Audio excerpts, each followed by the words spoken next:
Welcome students. मैं Arvind sir आप लोगों के लिए आज first time class 10th CBSE और यूपी बोर्ड के स्टूडेंट्स के लिए चैप्टर फर्स्ट रियल नंबर वास्तविक संख्याएं, इसके बारे में आज हम डिस्कस करेंगे और उम्मीद करेंगे कि आपको ये वीडियो पसंद आए। देखिए, इसमें पहला चीज़ हमको ये जानना है कि यूक्लिड विभाजन प्रमेयिका ये क्या है। तो यूक्लिड विभाजन प्रमेयिका एक सिद्ध किया हुआ कथन होता है और इसका प्रयोग अन्य कथन को सिद्ध करने में प्रयोग किया जाता है। कोई स्टेटमेंट दिया है, उसके उपयोग से उसका यूज करके दूसरे स्टेटमेंट को प्रूफ करना होता है। ये हमारा होता है Euclid division lemma. Second thing, Euclid विभाजन एल्गोरिथम। यूक्लिड डिवीजन एल्गोरिथम ये क्या होता है? ये दो धनात्मक पूर्णांकों का HCF को परिकलित करने की एक तकनीक है। मतलब यूक्लिड डिवीजन एल्गोरिथम दो पॉजिटिव इंटीजर्स का HCF हाईएस्ट कॉमन फैक्टर, जिसको हम हिंदी में महत्तम समापवर्तक मासा बोलते हैं, उसको निकालने में प्रयोग किया जाता है। सपोज दैट कि यदि A और B दो धनात्मक पूर्णांक हों तो दो ऐसे अद्वितीय पूर्णांक Q और R ज्ञात करते हैं कि A बराबर BQ प्लस R, जहाँ पर जो R है वो 0 से बड़ा और 0 के बराबर भी हो सकता है और लेकिन B से छोटा होगा। A को हम भाज्य बोलते हैं, B को भाजक, Q हमारा भागफल होता है और R हमारा शेषफल होता है। ठीक है, ये हमारा यही है यूक्लिड विभाजन प्रमेयिका। इसी पे बेस्ड ये जो हमारा A बराबर BQ प्लस R है, इसी पे बेस्ड है पूरा का पूरा ये यूक्लिड विभाजन एल्गोरिथम। शब्द जो एल्गोरिथम है वो 9वीं शताब्दी में एक फारसी गणितज्ञ अल ख्वारिज़मी के नाम से लिया गया है और एल्गोरिथम सुपरिभाषित चरणों की एक श्रृंखला है ना, वेल डिफाइंड स्टेप्स की एक श्रृंखला है। इसमें उन स्टेप्स को हम फॉलो करेंगे और फिर HCF फाइंड करेंगे। ठीक है,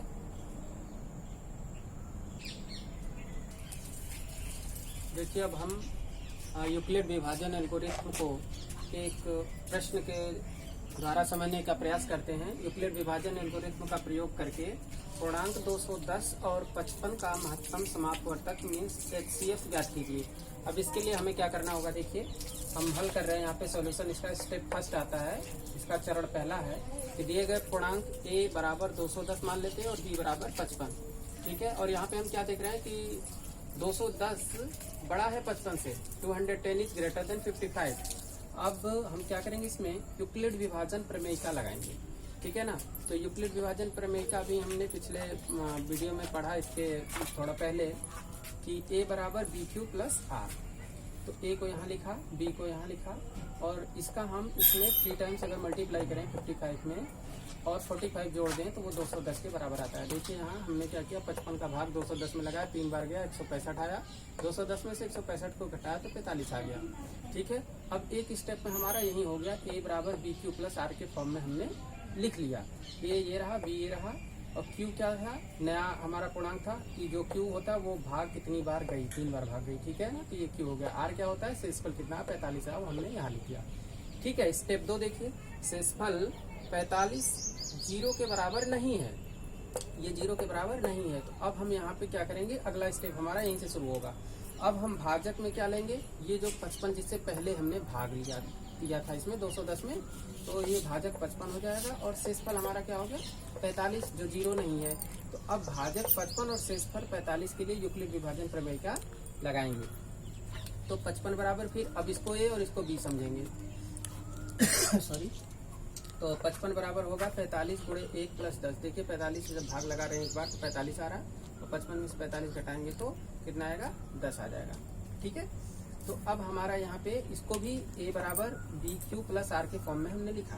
तो 55 बराबर 45 गुणा 1, एक बार भाग गई थी, गुणा 1 प्लस R जो शेषफल है। ठीक है, यहाँ तक हो गया। अगले स्टेप में हम देखेंगे स्टेप 3। स्टेप 3 के लिए यहाँ पे फिर आप देख रहे हैं कि जो R है वो 10 वो 0 के इक्वल नहीं आया है ना।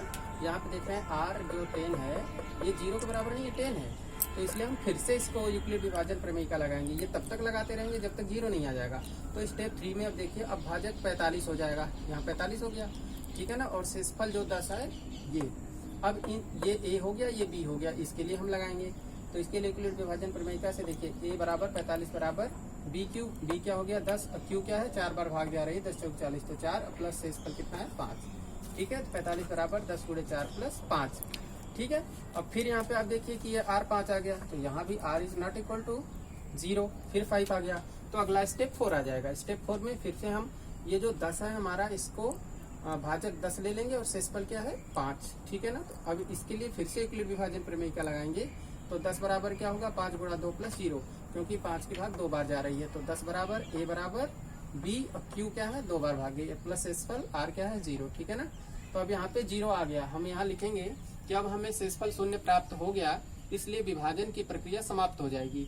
अंत में भाजक 5 है, इसलिए 210 और 55 का जो मासा होगा, जो HCF होगा वो 5 होगा। तो हम लिख देंगे HCF ऑफ 210 एंड 55, मतलब मासा 210 और 55 का मासा बराबर 5। इस तरह से हम इसको हल कर लेंगे।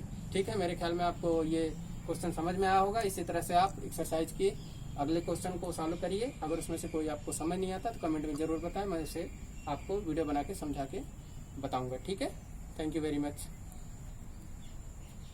प्लीज़ अगर आपको समझ में आता है तो वीडियो को लाइक करें, सब्सक्राइब करें और लोगों के साथ शेयर भी करें। आपको भी अच्छा लगेगा, मुझे भी अच्छा लगेगा। Thank you very much.